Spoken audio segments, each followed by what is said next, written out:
Our opening words are those of Hunter S. Thompson.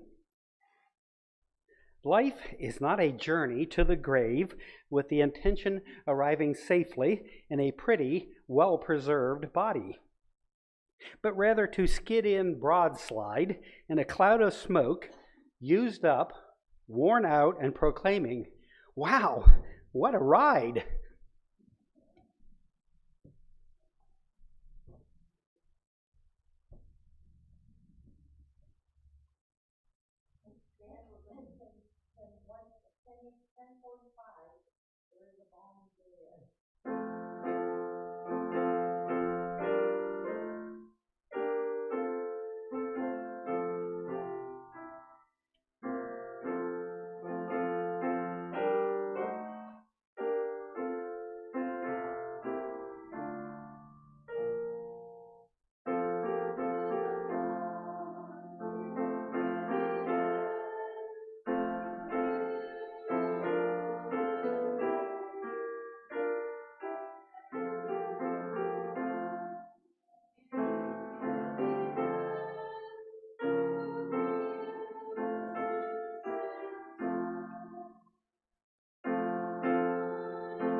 After our spoken meditation and silence, and of course during the musical meditation, please feel free to light candles up front or in the rear. And if you'd like to write your joy or concern down in the book in the rear, we will also print those in our electronic newsletter. Let us enter into a spirit of prayer and meditation with these words by David Blight from his book on Frederick Douglass. Why am I a slave? Why am I poor? Why is he so rich and she is only his servant or chattel? Why am I hated for my religion, my race, my sexuality, the accident of my birth in this valley or on that side of the river, or on this side of the railroad tracks? Why am I a refugee with no home? Why does my color define my life? Why am I a slave? Let us enter into the silence.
Blessed be, and amen.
Our reading is from Isaiah 61, verses 1 through 4. The Spirit of the Lord God is upon me, because the Lord has anointed me.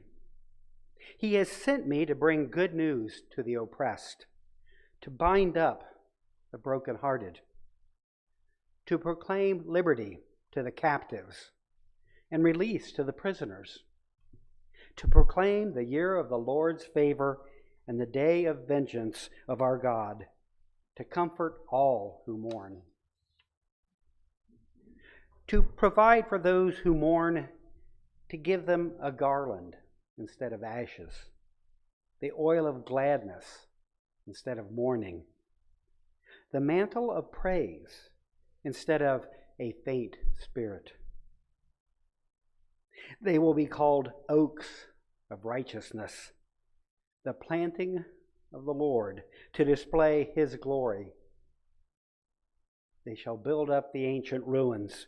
They shall raise up the former devastations, and they shall repair the ruined cities.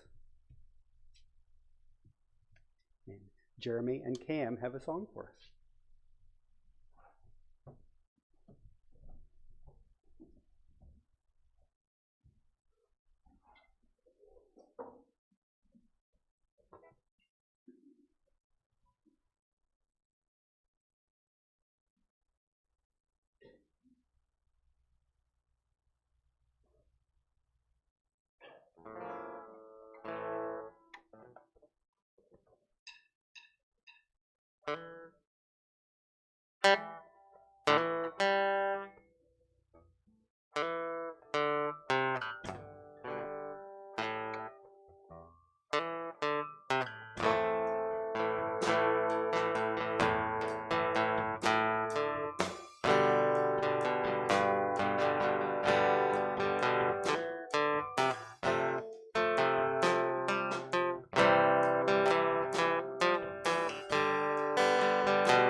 Does it arise from the mist? Or is there some secret that hasn't been told? I don't know. Lord, I don't know. Here and now we must be. Seems like eternity. Time marches on. Where did we go wrong? I don't know. Lord, I don't know. Lord, I don't know. How we got here or where it goes next, I don't know. Lord, I don't know. Look all around and you'll know. Life just continues to grow.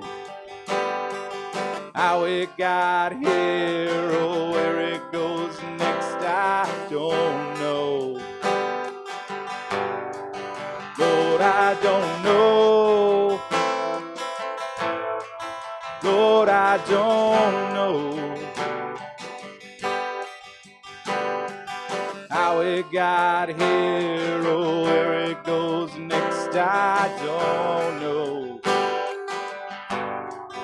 Lord, I don't know. In this life I find one must control their minds, strive to be helpful and always try and be kind. Try and be kind. Try and be kind. Strive to be helpful and always try and be kind. Try and be kind. Our souls are made of love. Our bodies are stars above. Love is the answer, and that's all I know. That's all I know. That's all I know. Love is the answer, and that's That's all I know. That's all I know. That's all I know. Love is the answer, and that's all I know. That's all I know.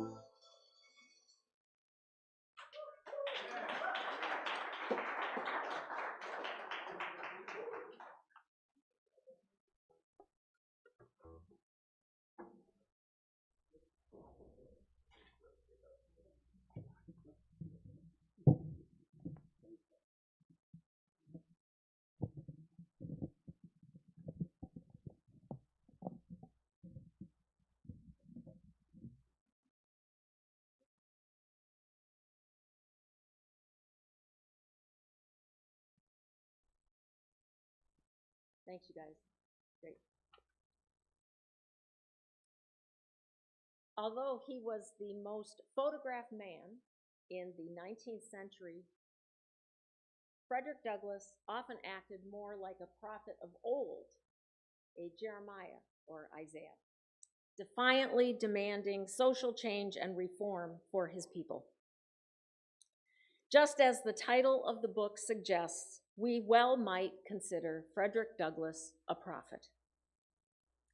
As biblical prophets had divine calling to speak on political, religious, and social issues of their time, Douglass never shied away from the truth that he saw and lived. He was ever ready to expose the hypocrisy of his country. Walter Brueggemann, an Old Testament scholar and theologian, says that prophets nurture and nourish a change in the perception of the dominant culture around us. Douglass did just that. But he knew that it was not entirely up to him alone. Douglass spoke around the country to encourage others to lift up their voices and perhaps their arms as well, if necessary, to bring a new society to fruition. Douglass was a prophet, but he also believed in the prophethood of all believers. Everyone could participate in the divine task of changing America into what it was meant to be. But Brueggemann wrote that at first, that spark or hope is not generated just among us. It's given to us, and then we are amazed by it. This is what Frederick Douglass did. He amazed both the enslaved, the free blacks, the enslavers, and the abolitionists of his time. He both inspired and frightened a society into examining itself. He even convinced and then befriended a president into seeing things as he did. So how did this man, Douglass, become a prophet? I think we must begin when he was a boy, born as a slave. He was born Frederick Augustus Washington Bailey on a plantation in Maryland. His father was most likely the plantation owner or perhaps an overseer. He lived the first 6 years of his life with his grandmother and rarely saw his mother. Then he was sent to work in the house kitchen, apparently surrounded by kin, but neither he nor they acknowledged the fact. There, barely clothed or fed, he slept on a cold floor in a closet with a small flour sack occasionally for a blanket. Relief came at age 9 in March of 1826 when he was sent to Baltimore to be a companion to the boy of that family's cousin. Before leaving, he was given his very first pair of pants. This trip would change everything because Douglass said later that he left behind on that plantation little more than hardship, whipping, and nakedness. As fate would have it, Baltimore had the largest population of free persons of color in the United States at that time. This impressed upon Douglass, and he would never forget it. But when he arrived at the Auld home, he was property. However, he recalls that the mistress of the Auld home treated him much more motherly than he had ever been treated. He was given good clothes, decent food, a straw bed for the first time in his life, and he was taught to read the Bible. Once her husband found that he had learned to read, he insisted his wife stop instructing him, claiming, number one, it was unlawful, but even more so, it would forever unfit him for the duties of a slave. Douglass said that these sentences became inspiration rather than denial to him. He wrote, "That which he loved most I hated, and the very determination that the master expressed to keep me in ignorance only rendered me the more resolute in seeking intelligence."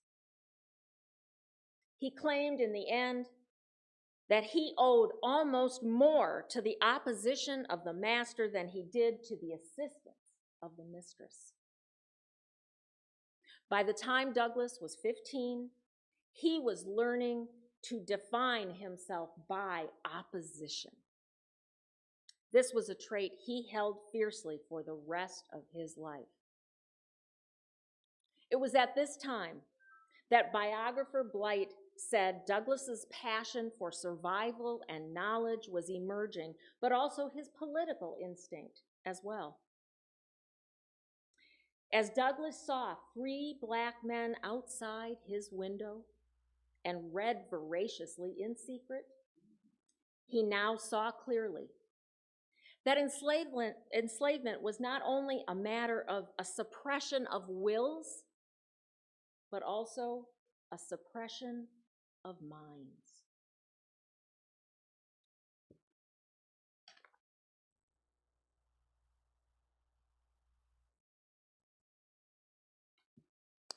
When we hear the stories of Frederick Douglass, we might naturally ask, could I ever be as brave and self-sacrificing?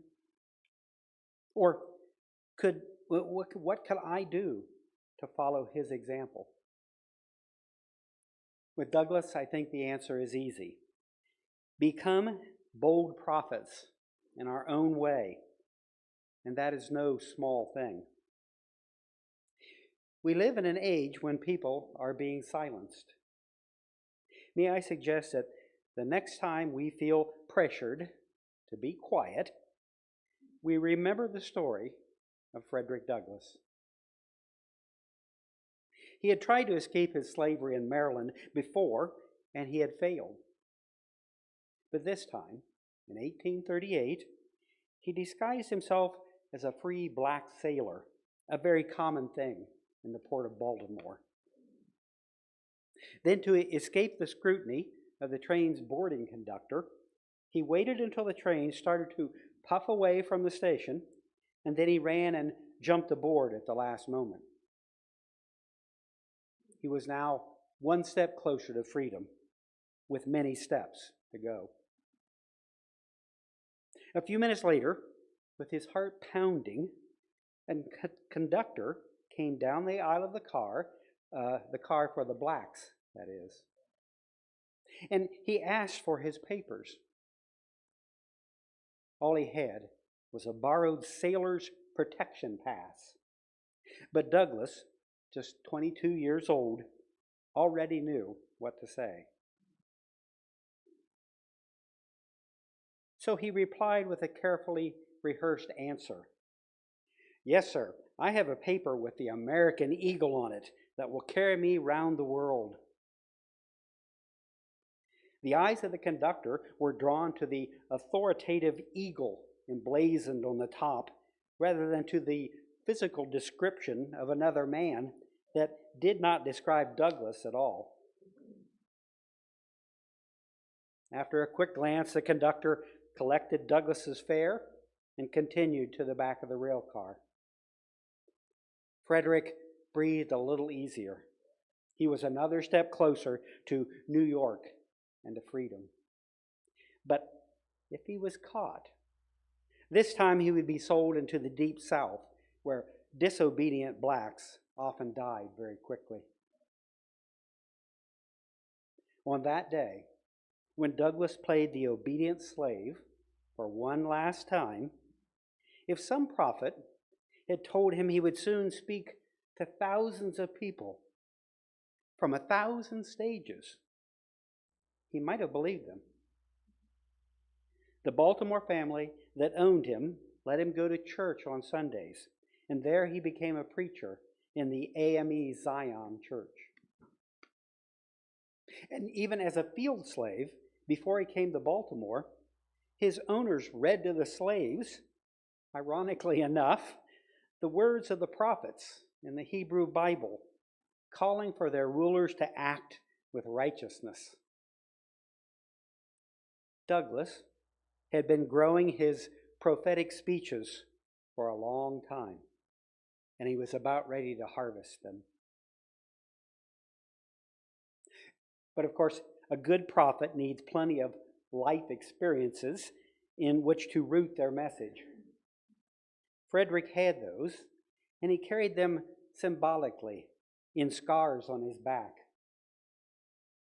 The famous abolitionist William Lloyd Garrison, who took Douglass into his anti-slavery roadshow, knew that this scarred prophet would move people more than he ever could. But don't worry. We prophets in training don't need actual scar tissue.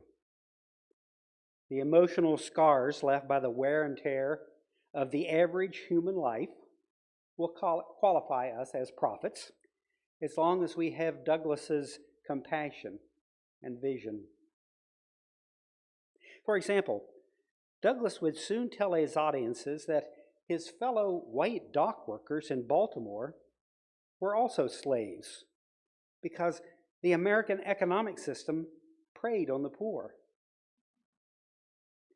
It was a hard truth for him to tell because a white dock worker had once beaten him brutally for no reason, while 50 others looked on and did nothing. But Frederick Douglass had the vision to see that it was often just good old poverty that fueled hatred between poor people fighting for a job. He also dared to say that slavery not only destroyed the lives and the souls of the enslaved, but of the white slave owners as well. From literally 1,000 stages in the North, he would proclaim that because the institution of slavery allowed masters to treat slaves like beasts, the masters themselves became beasts. Like Isaiah of old, who stood with the poor and with the captives, Douglass knew that evil was often in a system that corrupted otherwise good people. But the hard work of the traveling prophet would not happen if he could not get to New York. And as his train passed through Maryland and then Delaware, he was subject to arrest at any moment. He had to board a ferry to cross the Susquehanna River, then take a northbound train to the almost safety of Philadelphia that crawled with roving bands of slave catchers. And then finally, he would take another train to New York City. Twice he saw people who knew them, and one of them, a German blacksmith, who had worked with Douglass, looked at him intently, but never called him out to the railroad officials. I really believe he knew me, Douglass wrote, but had not the heart to betray me. After just 24 nerve-wracking hours, Douglass was spending the night in hiding, wary of slave catchers, but sleeping among barrels on a New York City dock. He had made it. And in just 2 years, this articulate, disobedient former slave would become Isaiah reborn.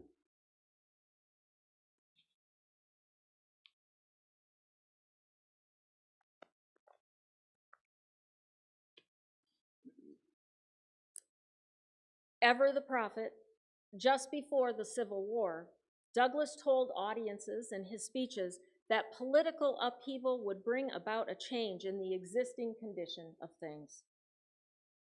He could not call the land of his birth his country, he said. Therefore, he told the other believers that it was time for revolutionary change. The prospect of conflict between the North and the South would do it, he said. Douglass believed he could not only foresee such events, but he wished to make them happen. As states seceded, Douglass took to platforms, as Jerry mentioned, and to writing. He prayed that there would be no compromise and that war would commence. At its outbreak, Douglass wrote, "The contest must now be decided, and decided forever." Whenever referring to the South, he called it the treasonable slave-holding Confederacy. And as he reveled in his own and others' slaves' vengeance, he often turned to the language of the biblical prophets, using words like break every yoke, oppressed go free, and deliverance. It was clear that Douglass aimed to turn the Civil War into a holy war about slavery and freedom. It was as if Douglass foresaw apocalyptic change coming in the country. He felt the Republic was being founded a second time, and he would be one of the new founding fathers.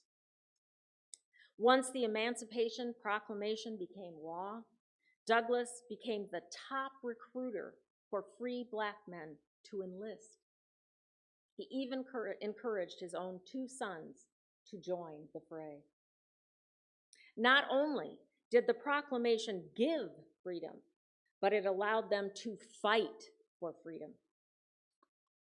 In one of his recruitment messages, he wrote, "The iron gate of our prison stands half open. One gallant rush from the North will fling it wide open, while 4 million of our brothers and sisters shall march out into liberty." Although not all of Douglass's writing was welcome at the time, Douglass told young men enlisting that they could learn self-defense, and it was a way to legally kill white slave owners. He called this the last struggle with the master slavery. By the winter of 1864, with slavery supposedly abolished, Douglass might have been relishing in that triumph, but he continued to plead for the basic humanitarian case for equality and belonging for his people. For instance, black soldiers were paid far less than white soldiers, and they were treated terribly. He visited Lincoln to discuss it, to no avail. However, Douglass knew that the mission of the war was national regeneration and that it must go on.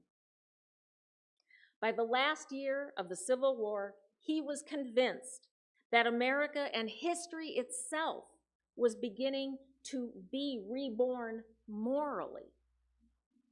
He hearkened back to the Bible and Isaiah. A speech he often repeated went like this: I end where I began.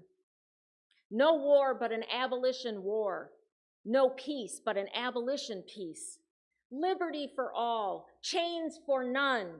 The black man, a soldier in war, but a laborer in peace, a voter at the South as well as the North. America, his permanent home, and all Americans, his fellow countrymen.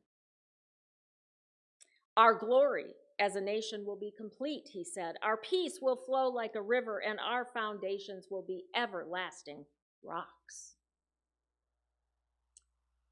Just before the end of the war and before the election of 1864, a black political convention was held.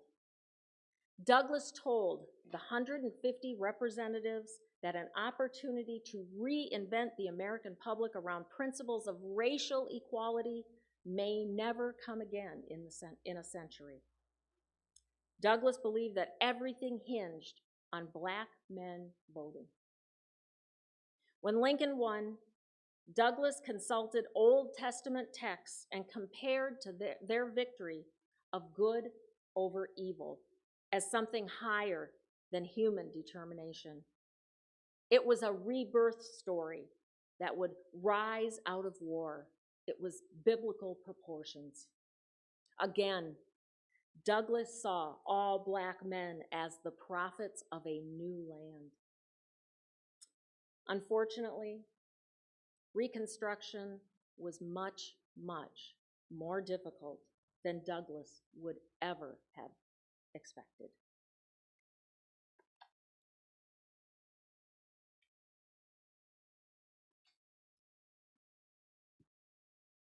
In 1877, Douglass was 59 years old when he visited a very sick Thomas Auld, the man who had enslaved him so many years ago. Oddly enough, they both could not stop crying. Douglass even reached out and held Auld's hand as they reminisced. This was the cruel man who starved and beat his slaves and who leased Douglass out to other masters who attempted to break his independent spirit with physical and emotional abuse. But here they were, holding hands and crying together. That might seem odd at first, but I think if you look at the whole picture with the vision of one looking from above, it makes perfect sense. This view from above is of a war with many battles won and many lost and no real end in sight. And you see it all at once. Once a slave, he was now a famous man who had convinced the people of the North that they must sacrifice to end the great evil of slavery. And of all the famous men and women who endured the 19th century lecture circuit, it is thought that none covered more miles than Douglass. Not Emerson, not Susan B. Anthony, not even Mark Twain, but Frederick Douglass, who still spoke so frequently that he often lost his voice for days at a time. Much of his life was a victory against almost impossible odds. But now, the Reconstruction policies of Lincoln loyalists meant to bring equality and prosperity to nominally free Black Americans, those policies were being destroyed. Douglass now saw many defeats ahead. Even the law that gave former slaves 40 acres and a mule was repealed. Southerners were already denying that the Civil War had been about slavery, and they convinced a new generation of youth in the South that their generals and soldiers were the heroic defenders of a just, lost cause. Bitter, almost beyond words, when General Robert E. Lee died in 1871 and was treated as a great American hero, Douglass said Lee was a traitor and can be made nothing else. Regardless of such defeats, he never gave up. He never retired. The job of the prophet has no retirement plan.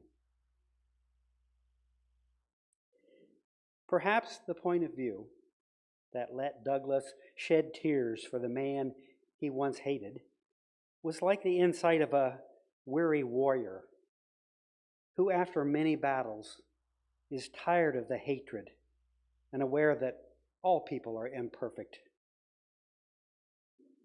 And that is, in fact, a way of being that can guide all of us, no matter what our battles may be. Of the meeting, Douglass wrote, "Time makes all things even. Death and the grave end all distinctions, great and small. The master and the slave are reduced to the same level." He forgave Auld, and it was the kind of forgiveness one does for oneself as well as for the person they forgive. Alden, in turn, told Frederick that he always knew he was too smart to be a slave. Douglass died at his home in Washington, D.C. in 1895 of a heart attack. That morning, he had attended a meeting of the National Council of Women, sitting on stage with an old friend, Susan B. Anthony. He was scheduled to give a lecture that evening at a local black church, and his carriage arrived just as he fell dead. He missed the poetic death of dying on stage by just a few hours, but it was close enough. Out in Ohio, at Wilberforce University, a young, soon-to-be famous professor, W.E.B. Du Bois, spoke at a memorial service for Douglass. He said, "To truly remember this man, we must know what he did, and then seek in our own lives to picture forth again his wisdom, his bravery, his trueness." Du Bois had heard Douglass speak at the 1893 Chicago World's Fair, and he then pledged in his diary that his life would also be devoted to the rise of the Negro people. He later wrote a poem entitled simply, "The Passing of Douglass." It is a good one to remember when you feel silenced by others who don't like your wisdom.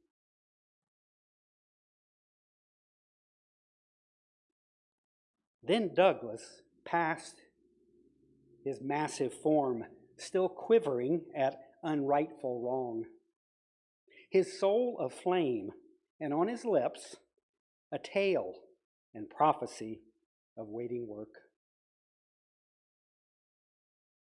Thank you.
We know that our financial contributions to this congregation come from sacrifice and hard work. We are so grateful for this and commit together to ensure the funds we gather collectively do a greater good for ourselves and our world than they could have done alone. May there be an offering to sustain and grow the life and mission of this congregation. Please give your gifts in love and hope by placing them in the basket at the back of the sanctuary as you leave, or make an online gift at uuflint.org. All gifts of treasure, time, and talent are greatly accepted.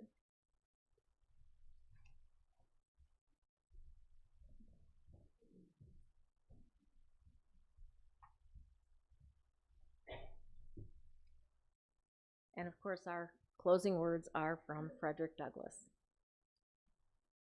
Freedom now appeared. I saw nothing without seeing it. I heard nothing without hearing it, and felt nothing without feeling it. It looked from every star, it smiled in every calm, breathed in every wind, and moved in every storm.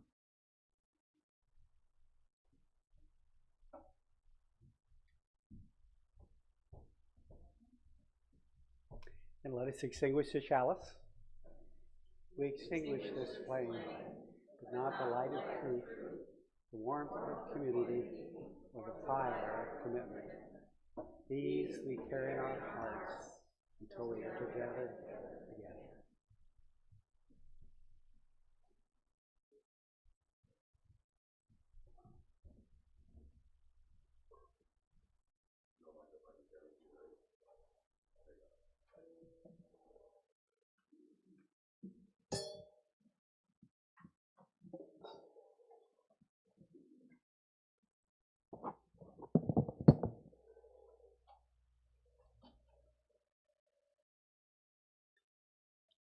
And changing his symbol. Very important.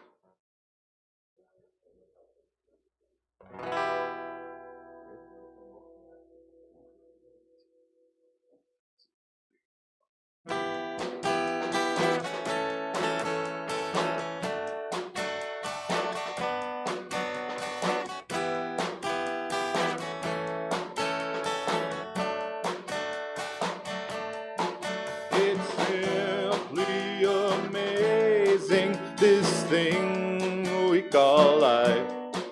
What it is I cannot comprehend.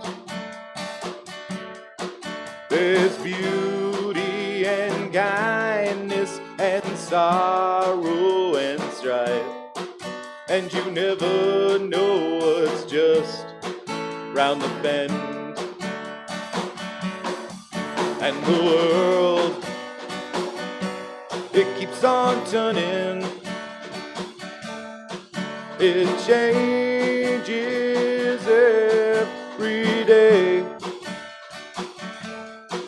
And I wonder where it came from and how it got this way.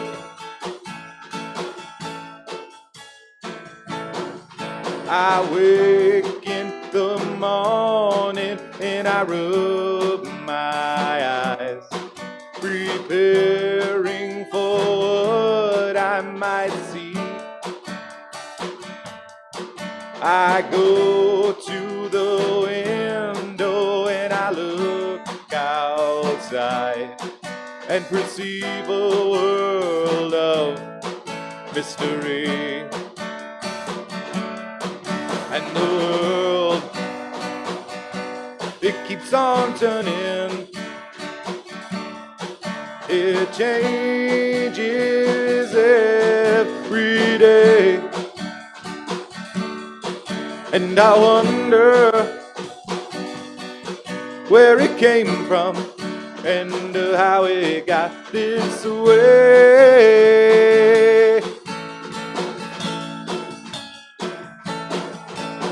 Now that I get to the end of the day, things I see aren't quite as they seem.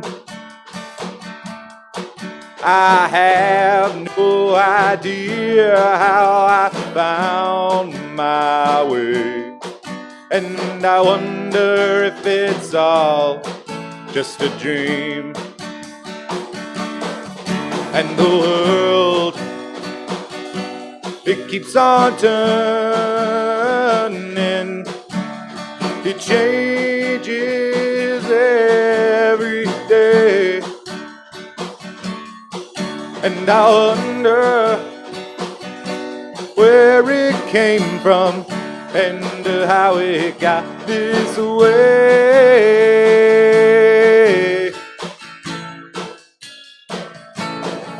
It's simply amazing, this thing we call life.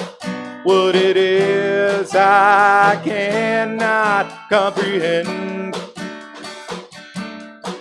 There's beauty and kindness and sorrow and strife, and you never know what's just round the bend.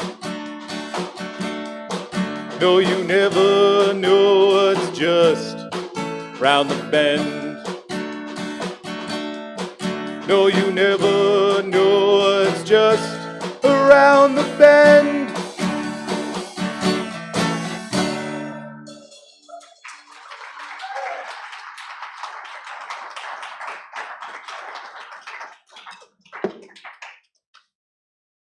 All right.